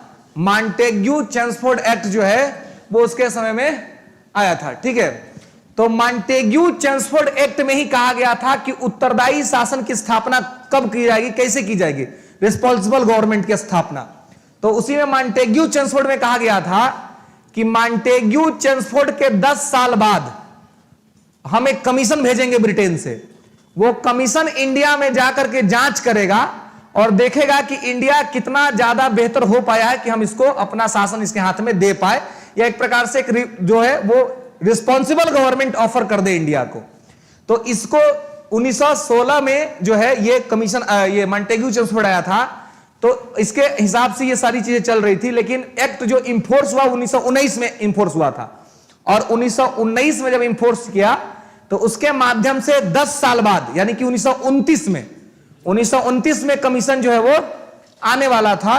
तो 1929 में जब कमीशन आने वाला था, लेकिन कमीशन पहले ही आ गया, 27 में बन गया, 28 में आ गया। इसका रीजन यह था कि उस समय ब्रिटेन में चुनाव होने वाला था, और ब्रिटेन में जिस पार्टी की सत्ता थी वो थी कंजर्वेटिव पार्टी, और कंजर्वेटिव पार्टी भारत को हमेशा गुलाम बना करके रखना चाहती थी। उसको पता था कि चुनाव होगा, वो चुनाव हार जाएगी, सत्ता में आएगी लेबर पार्टी। और लेबर पार्टी शुरू से ही भारत के स्वतंत्रता के पक्ष में थी, वो चाहते थी कि भारत को स्वतंत्र कर दिया जाए। तो इसलिए कि कहीं लेबर पार्टी सत्ता में आ जाएगी तो इंडिया के लिए हो सकता है कुछ फ्लेक्सिबल नियम बना देगी, इसलिए उन्होंने ट्राई किया कि क्या किया जाए तो उन्होंने ट्राई किया कि लेबर चुनाव होने से पहले ही कमीशन भेज दिया जाए। तो चुनाव आना था कमीशन को 1929 में, लेकिन कमीशन बन गया 27 में, आ गया 28 में, और 29 में तो रिपोर्ट सबमिट कर दिया था। 29 में ब्रिटेन गवर्नमेंट को रिपोर्ट सबमिट कर दिया गया था, और इसी के समय ब्रिटेन में बुलाया गया था गोलमेज सम्मेलन, राउंड टेबल कॉन्फ्रेंस, और इसी से 5 मार्च 1931 को महात्मा गांधी ने किया था गांधी इरविन समझौता, और उस गांधी इरविन समझौता के पश्चात सविनय अवज्ञा आंदोलन को वापस ले लिया गया था। सविनय अवज्ञा आंदोलन भी इसी के समय में शुरू हुआ था, क्योंकि 1930 में हुआ था। ये सब फायदे हैं इनको याद कर लेने के, कि जब पढ़ लीजिएगा ना सारा इतिहास, तो सारा चीज आपके दिमाग में रहेगा कि कौन वायसराय और कौन गवर्नर जनरल उस समय वहां पर था इंडिया में, है ना। तो बहुत ही आसान हो जाएगा मॉडर्न हिस्ट्री से पूछे जाने वाले किसी भी प्रश्न का उत्तर देना, या पूरा का पूरा मॉडर्न हिस्ट्री जो है सो आपके दिमाग में रहेगा। और खास करके जिन लोगों का इतिहास विषय है, जिनको इतिहास स्कूल में पढ़ाना भी है ना, उन लोगों के लिए तो ये बहुत ही बढ़िया हो जाएगा कि आप वहीं से अपने बच्चों को तैयार करके भेजिएगा। आप बिलीव नहीं करेंगे, जब हम लोग यूपीएससी के प्रिपरेशन के लिए गए दिल्ली के अंदर में, तो हम लोगों से यह कहा गया कि पहले जाके एनसीईआरटी पढ़िए। किस क्लास की एनसीईआरटी? क्लास 6 की एनसीईआरटी, क्लास 7 की एनसीईआरटी, क्लास 8 की एनसीईआरटी। क्यों? क्योंकि स्कूल में किसी ने पढ़ाया नहीं। अगर स्कूल में ही आप बच्चों को पढ़ा करके भेजिएगा ना, तो बच्चा सब बारूद बन के आएगा पटना में और दिल्ली में, और ब्लास्ट करेगा, और उसको एग्जाम पास करने से कोई रोक नहीं सकता है ना। लेकिन दिक्कत है कि अभी तक वो सब पढ़ाया नहीं जाता है स्कूल में। लेकिन अब आप जब पढ़ के जाइएगा और उस सिलेबस को ठीक से बच्चा को वहां पर पढ़ा दीजिएगा ना, तो बच्चा को यहां पे आके दिल्ली पटना में खाली स्टैंडर्ड किताब पढ़ना रह जाएगा, बेसिक किताब पढ़ने का जरूरत नहीं पड़ेगा उसको। बेसिक किताब इसीलिए पढ़ना पड़ता है क्योंकि क्लास 6, 7, 8, 9, 10, 11, 12 में जब हमारी स्कूलिंग हो रही थी, तो स्कूल के शिक्षकों ने ठीक से नहीं पढ़ाया, या स्कूल के शिक्षकों ने सही तरीके से हमें गाइडलाइन नहीं दिया। अगर वो सही तरीके से वहां पे गाइडलाइन दे देना, तो किसी को कोई कोचिंग पढ़ने का जरूरत नहीं है। सेल्फ स्टडी से बड़ा एग्जाम आप निकाल लीजिएगा। लेकिन दिक्कत यह है कि स्कूल में शिक्षक महोदय ये सब चीजें नहीं पढ़ाते हैं, नहीं बताते हैं, क्योंकि अब किस प्रकार की स्थिति, या चाहे स्कूल हो या फिर हमारे यहाँ की जो यूनिवर्सिटीज हैं, उनके यहां भी वही हाल है। आप देखते लोग ग्रेजुएट हो जाते हैं, है ना, ग्रेजुएट होकर के आते हैं, क्लासेस के अंदर बैठते हैं और पूछिए कि ऑनर्स करके आए, मुझे एक्चुअल में ऑनर्स का मीनिंग क्या होता है। बहुत से लोग हैं जो नहीं बता पाते हैं, और ऑनर्स कर कैसे जाते हैं, तो गेस्ट पेपर से कर जाते हैं, है ना। जसपाल नाम का गेस्ट पेपर होता है, जाता है, सब फाड़ता है, लिख के चलाता है, और उसी में प्रतिष्ठा प्राप्त कर लेता है। ये है हमारे यहाँ के एजुकेशन का कंडीशन। पैरालिसिस मारे हुए भारत की शिक्षा व्यवस्था को, विकलांग है भारत की शिक्षा व्यवस्था। इसीलिए से वर्ल्ड फोरम पे जितना भी वर्ल्ड का रिपोर्ट इकोनॉमी का पढ़िएगा, एजुकेशन का पढ़िएगा, उस सब में इंडिया के लिए एक वर्ड लिखा रहता है, और वो होता है घटिया किस्म का मानव संसाधन। ये लिखा रहता है ना, कि इंडिया के अंदर में क्या है, घटिया किस्म का मानव संसाधन है। तो ये घटिया किस्म का मानव संसाधन क्यों है? क्योंकि इसका एजुकेशन ठीक से नहीं हुआ। अगर एजुकेशन ठीक से हो जाए तो इंडिया का ह्यूमन रिसोर्स में इतना पावर है कि वो किसी भी प्रकार का कोई भी काम कर सकता है ना। तो ये सब चीज जो अभी अगर ये सारा जो व्यवस्था बनाया गया, ये सारा व्यवस्था लाया गया है, नो डाउट कि इसमें बहुत सारी जटिलताएं और दिक्कत आप लोगों को हो रही है, कैंडिडेट्स को हो रहा है, लेकिन इसका सुखद और बेहतरीन परिणाम यही है कि अब बिहार को बेहतरीन शिक्षक मिलेंगे, इसमें कोई दो राय नहीं है ना। और जितने लोग 10 बजे लेट नहीं, 3 बजे भेंट नहीं, अपना अपना घरे रह जाएंगे, है ना, नहीं कर पाएंगे क्वालिफाई। तो लेकिन अब जो जाएगा स्कूल में, उसके अंदर कूट कूट के मेरिट होगा, और वो जब वहां से बच्चा को भेजेगा पटना, वो जब बच्चा उस स्कूल में पढ़ के पटना आएगा कंपटीशन का तैयारी करने के लिए, दिल्ली जाएगा कंपटीशन की तैयारी करने के लिए, तो उस बच्चा को दिक्कत नहीं होगा, क्योंकि वो स्कूलिंग उसका ठीक से हुआ है। जिसका भी स्कूलिंग ठीक से हो गया, उसको फ्यूचर में बहुत ज्यादा दिक्कत नहीं होता है। जिसका स्कूलिंग ठीक से नहीं होता है, उसी को भविष्य में दिक्कत जनरली झेलनी पड़ती है। तो चेम्सफोर्ड, रीडिंग, इरविन और वेलिंगटन। देखिए, चेम्सफोर्ड रीडिंग के लिए इरविन के साथ वेलिंगटन गया, सारा नाम ही है, नाम ही के साथ याद कर लेना है। चेम्सफोर्ड रीडिंग के लिए इरविन के साथ वेलिंगटन गया, है ना। इस क्रोनोलॉजी को मेंटेन रखिएगा तो साथ साथ क्या हो जाएगा, ये पूरा आपको याद रहेगा। चेम्सफोर्ड रीडिंग के लिए इरविन के साथ वेलिंगटन गया, ठीक है, ओके। ठीक है, चलिए तो ये याद हो जाएगा ना जी। चेम्सफोर्ड रीडिंग के लिए इरविन के साथ वेलिंगटन गया, ठीक है, ओके। चेम्सफोर्ड रीडिंग के लिए इरविन के साथ वेलिंगटन गया, ओके। अब देखिए कल से जो आपका इतिहास का जो ही चैप्टर पढ़ाऊंगा उसमें हम नहीं, अब आप ही बताएंगे। जब भी कोई घटना का चर्चा करेंगे सीधे पूछें कौन था वायसराय, अब आपके जुबान से आना चाहिए कि कौन था वायसराय, क्योंकि सारा टाइमिंग के साथ अब आपके नोट्स में होगा, है ना। और उसी में क्या हो जाएगा कि सबको आपको कनेक्ट करते चलना है ना, कि अगर ये घटना घट रही है तो भारत में कौन है, तो ये है, ठीक है। तो चेम्सफोर्ड रीडिंग के लिए इरविन के साथ वेलिंगटन जाएगा, यहां तक आ जाएगा जी, कोई दिक्कत, क्लियर है क्या? हाँ, सीरीज देखिए, जब घर में एक आध दो बार जब आप प्रैक्टिस कीजिए इसको, तो क्या करिए कि साथ में नाम लिख करके, और नाम लिख करके आप डेट को भी सामने सामने लिखिए, ठीक है। अब देखिए हम लोगों ने ये सब याद किया ही है ना। अब थोड़ी ना कोई हमको, हमारे गुरुजी को मंत्र दे दिए थे, कान में फूंक दिए थे, प्रैक्टिस हुआ था, है ना। सारा का प्रैक्टिस है। प्रैक्टिस हम लोग कैसे करते थे, तो कभी कभी क्या होता था कि क्लास जब संडे सैटरडे को ऑफ रहता था तो पहले इंस्टीट्यूट चले जाते थे, है ना। और उसमें क्या करते कि बोर्डवा खाली मिल जाता था, बस बोर्डवा पे धर के भाड़ देते थे, है ना। मार्कर स्केच लेके बोर्ड पे चढ़ जाते थे, अब बोर्ड पर सीधी से लिखते जाते थे। एक आदमी से कहते थे कि तुम मिलाना कि हम कहां पर गलती लिख रहे हैं, उधर भाई यहां गलती हो गया जी, वो बोल देता था, फिर उसको ठीक कर देते थे, है ना। ऐसे 2-4-10 दिन प्रैक्टिस हुआ, सब नाम ध्यान पे आ गया। क्योंकि क्या होता है कि चूंकि हम लोग को बहुत सारा बात लिखना भी पड़ता है मेंस राइटिंग में, तो इन लोगों का नाम लिखना पड़ता है, इन लोगों का डेट लिखना पड़ता है, इनका टाइमिंग लिखना पड़ता है, तो बहुत कंपलसरी हो जाता है कि सब लोग को याद रखा जाए, है ना। नहीं याद रखने पर क्या होता है कि आप कहीं पर मिस कर सकते हैं, सीरीज मिस हो सकता है, चीजें मिस हो सकती है। तो आराम से जब भी प्रैक्टिस करें तो डेट के साथ प्रैक्टिस करें, है ना। डेट को सामने सामने लिखते रहे, एक आध दो बार प्रैक्टिस करिएगा, आराम से हो जाएगा, कोई दिक्कत नहीं होगा, क्लियर है। इसके बाद जो है लॉर्ड लिनलिथगो, इसके बाद लिखेंगे लॉर्ड लिनलिथगो, लॉर्ड लिनलिथगो, ठीक है। लॉर्ड लिनलिथगो 1936 से 1944, लॉर्ड लिनलिथगो।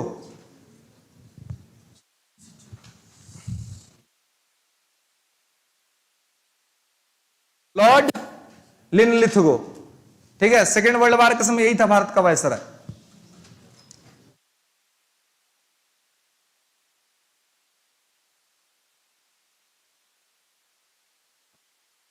ठीक है, ओके।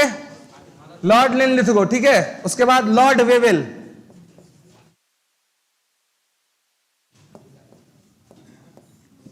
लॉर्ड वेवेल,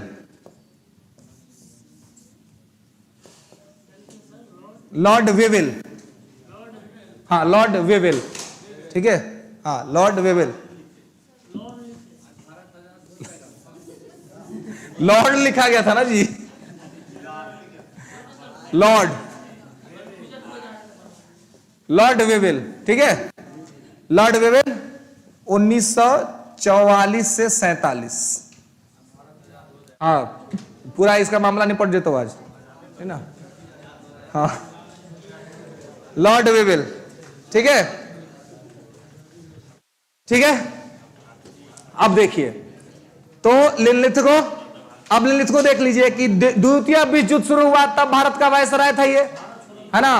जब अगस्त प्रस्ताव आया था तब वायसराय था, जब क्रिप्स मिशन आया था तब वायसराय था, है ना। जितना घटनाक्रम हुआ था या भारत छोड़ो आंदोलन था तब यही वायसराय था, व्यक्तिगत सत्याग्रह हो रहा था तो यही वायसराय था, है ना। इस बीच में बहुत सारी जो घटनाएं घट रही थी, उन सभी घटनाओं के समय में कौन था, तो यही था इंडिया में, ठीक है, वायसराय था, ठीक है। उसके बाद देखेंगे कि लॉर्ड वेवेल, तो ये सारे लोग जो हैं, ये सब लोग क्या है, तो ये सब लोग भारत के वायसराय हैं। तो भारत का अंतिम वायसराय कौन है, लॉर्ड वेवेल। लिख लीजिए कि भारत का अंतिम वायसराय लॉर्ड वेवेल था।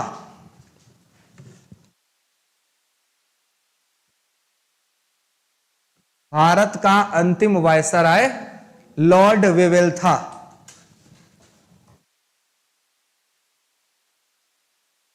ठीक है। चांदनी सिन्हा बहुत अच्छा से समझाते हैं सर जी, याद हो जाता है। मॉर्निंग बैच में बोरिंग लगता है सर, कोई बात नहीं, बोरिंग लगता है तो क्या दिक्कत, बोर होते रहिए, क्या दिक्कत है कि नहीं। चलिए आइए, जहां पर आनंद आता है वहां पे आनंद लीजिए, जहां पर बोर होता है वहां पे बोर होइए, कि दोनों का आनंद चाहिए जीवन में ना जी। जीवन का मूल सार संतुलन में है ना। एंशिएंट हिस्ट्री में महात्मा बुद्ध का फिलॉसफी सुनिएगा तो महात्मा बुद्ध कहते हैं सम्यक वॉक, सम्यक संकल्प से लेकर के सम्यक समाधि तक की बात करते हैं, अष्टांगिक मार्ग, 8 फोल्ड पाथ की बात करते हैं महात्मा बुद्ध, जिसमें कहते हैं कि बीच का रास्ता ठीक रहता है ना, जिसमें कि आप ना तो किसी एक साइड में चले जाएं और ना ही किसी एक साइड में चले जाएं, है ना। बीच के रास्ते पे रहें तो वो ज्यादा जो है सो आपके लिए ये हो सकता है। हो गया। भारत का अंतिम वायसराय लॉर्ड वेवेल था, यहीं पर लिख लीजिए कि स्वतंत्र भारत का प्रथम गवर्नर जनरल, स्वतंत्र भारत का प्रथम गवर्नर जनरल, सब लोग लिख लीजिएगा, स्वतंत्र भारत का प्रथम गवर्नर जनरल लॉर्ड माउंटबेटन थे। Lord Mountbatten was the first governor general after the independent India. Lord Mountbatten was the first governor general after the independent India. स्वतंत्र भारत के पहले गवर्नर जनरल लॉर्ड माउंटबेटन थे। अब देखिए, अब भारत स्वतंत्र हो गया, तो जब स्वतंत्र हो गया तो अब महारानी का तो कोई कंट्रोल रहा नहीं, है ना। तो वायसराय तो महारानी का प्रतिनिधि ना था जी, तो महारानी का शासन खत्म तो वायसराय भी खत्म। अब हुआ कि भारत स्वतंत्र हो गया, तो भारत स्वतंत्र हुआ तो स्वतंत्र भारत के प्रधानमंत्री बनाए गए पंडित जवाहरलाल नेहरू। ठीक है, नेहरू को प्रधानमंत्री बना दिया गया, लेकिन उस समय देश में राष्ट्रपति का चुनाव नहीं हुआ, है ना। तो कहा गया कि जब तक राष्ट्रपति नहीं चुने जाते हैं तब तक गवर्नर जनरल का पोस्ट रखा जाए। और मैंने आपको पॉलिटी के फर्स्ट क्लास में बताया था कि after the independent of India going into, Bharat आजादी के बाद डोमिनियन में चला गया था, डोमिनियन हो गया था Bharat.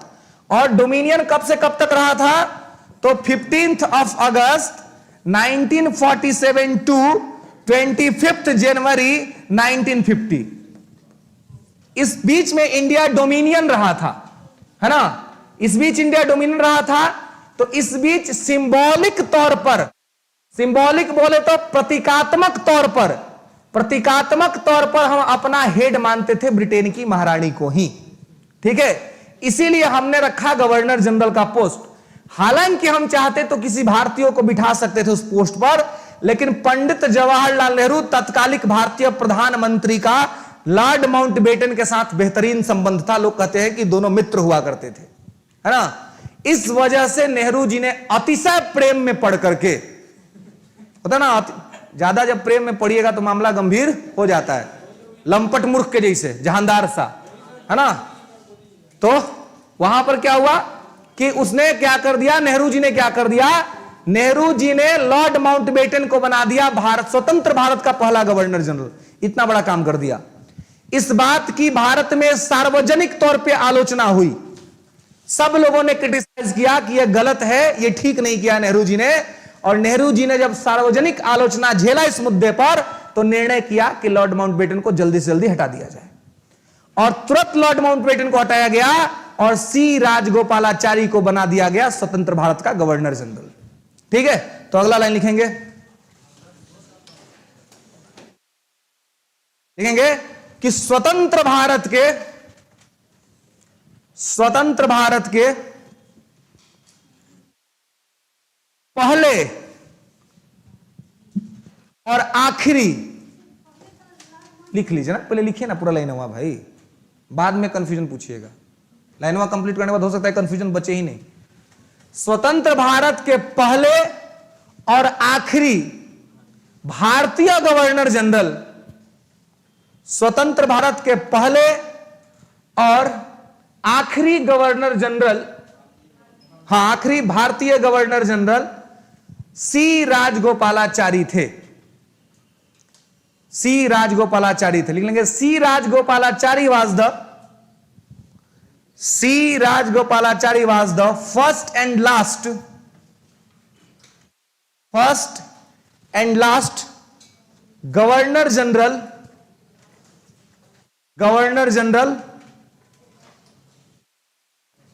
General of India and Indians.